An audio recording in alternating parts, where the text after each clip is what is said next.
Welcome to our deep dive today. We're exploring the development of a VR app called the Prajña Project. It lets you explore 10 incredibly detailed virtual libraries. Imagine walking through a library focused on physics, then stepping through a portal, and suddenly you're living the story of the time machine. That's the kind of wild experience the creators of this app are going for. It's an ambitious project, to say the least. Each library is packed with 10,000 books and an AI curator ready to answer your questions. The founders, Amira and Akhtar, are really trying to push the boundaries of immersive education. And they've even added a gamification element. 10 specific books in the libraries have hidden portals that transport you into the story, becoming a character in the narrative. It's like a literary choose-your-own-adventure, all within VR. Yes, and the choice of books for these portals is quite fascinating. Take Frankenstein, for example. It's in the global enclave, the library dedicated to artificial intelligence. Knowing Amira's apprehension about the portal's potential to trigger fear, it makes you wonder if her choice reflects a deeper concern about the power of AI itself. That's a great point. It's like she's using the portal system to confront those anxieties head-on. So let's take a tour of these libraries, starting with Hypatia's Athenaeum, all about mathematics. It's modeled after the ancient library of Alexandria, but with a futuristic twist. And you're greeted by Horus the Oracle, the AI curator who reminds you that probability isn't just about calculating odds, it's about accepting the uncertainty in our knowledge. It sets the stage for a library that encourages exploration and a willingness to embrace the unknown. And speaking of embracing the unknown, the portal book here is Flatland, a romance of many dimensions. Imagine stepping into a two-dimensional world, your perception of reality completely upended. It's a classic choice, highlighting the potential of VR to challenge our assumptions about the world. And it ties in nicely with the library's theme of mathematics, exploring the concept of dimensions in a visceral, experiential way. From there, we blast off to Xuan Ye's Sanctuary, a library dedicated to astronomy with sleek, futuristic architecture that feels right out of a sci-fi film. Here, Panda the Intellect reminds you that we are literally made of stardust. It's a reminder that the study of astronomy isn't just about distant stars.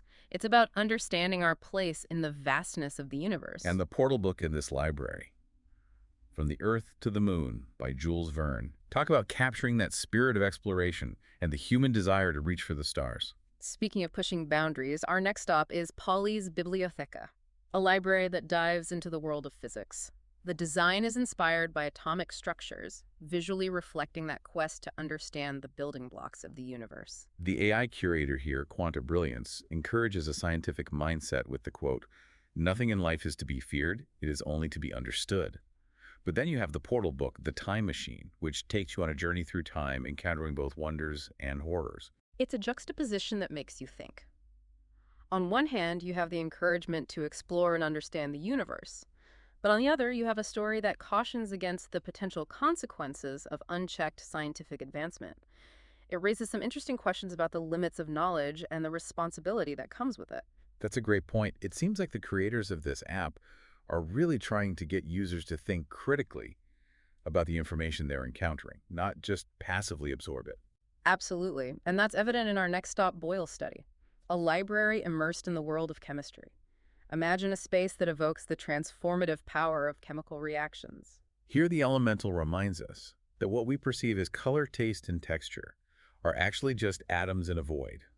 It's a reminder that beneath the surface of our everyday experiences lies a world of scientific principles waiting to be uncovered. And the Portal Book, the Book of the Composition of Alchemy by Maurianus Romanus, takes you on a journey into the historical roots of chemistry, exploring the pursuit of transmutation and the philosopher's stone. It makes you wonder if the creators are suggesting a connection between alchemy, with its mystical elements, and modern chemistry, where we've unlocked so many of nature's secrets. That's a fascinating observation. It's as if they're encouraging users to see the continuities and the ruptures between different ways of knowing the world. Okay, from the world of elements, we move to Wallace's collection, nestled in a virtual forest and dedicated to the study of evolution. It really makes you feel the interconnectedness of life on Earth. The AI curator.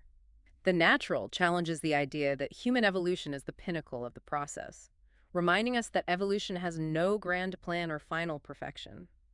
It's a humbling perspective, especially given the focus on human achievements in many of the other libraries. And the portal book, The Island of Dr. Moreau, takes this exploration of evolution to a whole new level.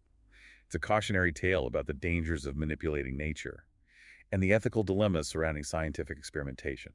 It's a reminder that knowledge and power can be used for both good and ill, and that scientific progress should always be accompanied by a sense of ethical responsibility. It's amazing how the Prajña Project manages to be both entertaining and thought-provoking. But before we get to the rest of the libraries, I have to ask about the Red Door. You mentioned it earlier, this mysterious 11th portal that just appeared out of nowhere. What's the deal with that? That's where things take a fascinating turn. To understand the significance of the Red Door, we need to first appreciate just how immersive the Prajna Project is. Akhtar, one of the founders, was blown away during the final test run. They even developed haptic feedback technology so you can actually feel the environment around you. He described a moment in Durkheim's den where he felt his hands getting wet. Wow, that's incredible. It's like they're blurring the lines between the virtual and the real. But with that level of realism, it makes Amira's concerns about the Frankenstein portal even more understandable. Stepping into the shoes of a creature rejected by society that could be a seriously intense experience. Exactly. Amira was worried about the potential psychological impact, especially for users who might not be fully prepared for such a visceral encounter. So after Akhtar's successful test run, while they were prepping for launch, she decided to double-check the menu system, just to be sure everything was in place. And that's when she stumbled upon the Red Door. It wasn't Oh. part of the original design. Not at all. It was completely unexpected. They checked the code, the timelines, everything. No one on the team had created it. It was a complete mystery. So what did they do? Did they try to shut it down? Or figure out where it led? Oh, they considered shutting it down. But the implications of releasing an app with a rogue portal were too risky. Imagine someone stepping through and ending up who knows where. They had to understand what they were dealing with. So Mira decided to explore it herself. That's pretty brave, considering she was already apprehensive about the Frankenstein portal. Amira's always been driven by a thirst for knowledge, even if it takes her into uncharted territory. She stepped through the Red Door, and what she found was unlike any of the other libraries. It wasn't just one space. It was a series of libraries, cascading one after another, each unique, each filled with books and knowledge. It sounds like something out of Jorge Luis Borges' Library of Babel. That fictional library containing every possible book, even nonsensical ones. A never-ending labyrinth of information. It's a fitting comparison. Amira described it as a symphony of learning spaces, a testament to the infinite possibilities of knowledge. But then, as suddenly as it began, the cascading stopped. She found herself in a serene, Japanese-style garden, bathed in moonlight, and at the end of the garden, a small house, inside a single book. Okay, now we're getting to the good stuff, the source of the mystery, maybe. What happened next? Well, before Amira could reach the house, she was met by an AI curator, a beautiful cyborg with strange markings on her forehead. This curator appeared out of nowhere, offered no explanation for her presence, for the Red Door, for anything, and then just as quickly she vanished. That's so cryptic. It's like the creators are deliberately playing with our expectations, giving us glimpses of something extraordinary, but withholding the full picture. Exactly. And as Amira approached the book, a warning appeared, presumably from the vanished curator. What it says is dangerous for those who are unprepared. Okay, now that would give me chills. Did she turn back? Most people probably would have. But Amira, ever the explorer, felt compelled to understand. She ignored the warning and reached for the book. Han, what happened? The book opened, and Amira heard the haunting melody of a flute drawing her in. It was as if the book itself was calling to her. Unable to resist, she surrendered to the music and engaged with the text, and in that moment her avatar transformed into a golden bird with outstretched blue wings. She felt a sense of lightness, of freedom, and then she began to fly, soaring above a vast desert landscape beneath a crescent moon. Whoa, hold on, this is getting seriously weird. What was going on back in the real world while all this was happening? The HOW team was monitoring Amira's progress, of course. But as she interacted with the book, the code monitoring her vitals dissolved into gibberish. They had no idea what she was experiencing. After an hour of anxious waiting, they decided to enter the VR chamber. And what did they find? An empty room. Amira was gone, vanished without a trace. So she's trapped in the VR world?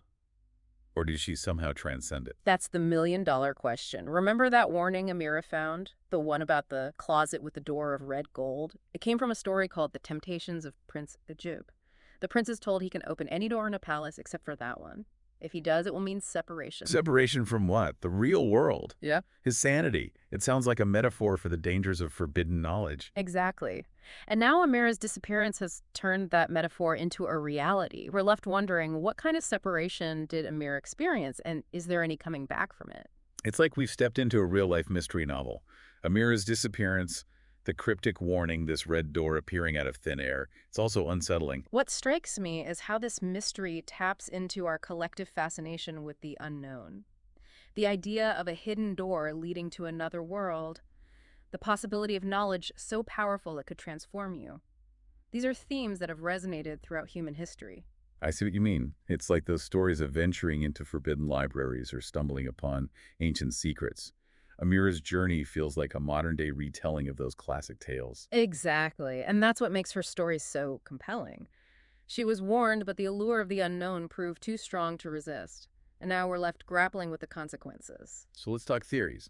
What are the possible explanations for the red door and Amira's fate? Is it a bug, a glitch in the system? I mean, they built this incredibly complex VR world. Maybe something went haywire. It's certainly possible, Yeah. especially when you're dealing with cutting-edge technology like this. But remember, they scoured the code. They couldn't find anything out of place. Okay, but even the best programmers can make mistakes, right? Maybe there's a hidden line of code, something they overlooked. True. But consider this. What if the red door isn't a mistake? What if it was intentionally placed there, a hidden feature, a secret level accessible only to those who discover it? Intentionally. But why would they do that? And why keep it a secret from their own team? That's the mystery, isn't it? Perhaps it's a test, a challenge for users who delve deeper into the system. Or maybe it's something more, let's say, unconventional. Unconventional how? You're not suggesting something sinister, are you? I'm simply exploring possibilities. What if the creators wanted to see how users would react to an unexpected element, something that pushes the boundaries of their expectations? That's an interesting thought. It's like they're using the red door to study human behavior, to see how we respond to the unknown. Right. But what about Amira? If it's not a bug or a hidden feature, then what happened to her? Where did she go? That's where things get really interesting. We have to consider possibilities that might seem far-fetched, even impossible. Like what?